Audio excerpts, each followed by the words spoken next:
Hey everyone, and welcome to the first episode of Dissecting Dandy, where I'll be talking about starting a new game.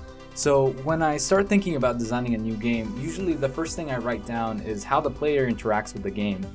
I call the basic actions the player can perform the verbs of agency.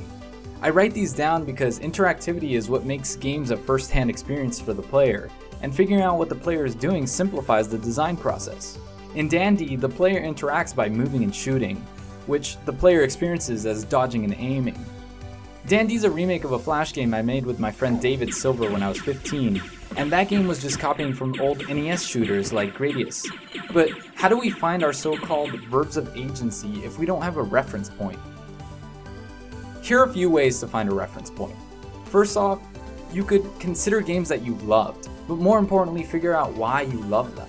By exploring the reasons behind why we love games, we can easily create similar experiences.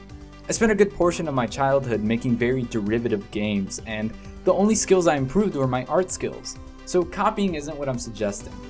I knew I loved how Mario's jump felt, but I never questioned why I loved it, so when I implemented it into my games, it wasn't cohesive with the rest of the design, and it ended up feeling hodgepodged and weird. Doing things this way can lead to gimmick-driven games that are copies of another game with something slightly changed or stapled on. Sometimes these kinds of games can be interesting, but only when the design understands the intent behind its predecessor. Another way to find a reference point is to use narrative. You start with a story like, "You must escape the dungeon," or "The city is filled with toxic gas." Once you've created a narrative, you can use that to inform your game design. A narrative starting point could be an entire novel or a silly sentence. Another way to find a reference point is choosing a single action for the player to perform, and then exploring that action by adding new rules to it. Usually the hardest part is finding an action that's easily elaborated on. That's why games designed this way usually strive to be elegant and minimal. I think the best representative of this school of thought is Tetris, where you're given the action to align different shaped blocks while the rules of the game define the speed and the block choice to create a sense of urgency for the player. Finally, I'll talk about using theming as a way to get started. That means figuring out what your game is about. Not the plot, but the grander idea and the reason behind the plot's creation. What are you trying to say with the experience you're going to create for the player?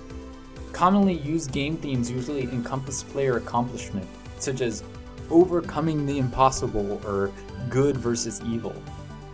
Our ability as game creators to have a player directly interact with our art allows us to convey ideas without words. Effectively using gameplay to have a player experience some truth, idea, or emotion firsthand is one of our greatest gifts as game designers. I think these concepts highlight my philosophy that game design is a process of discovery, like digging for treasure.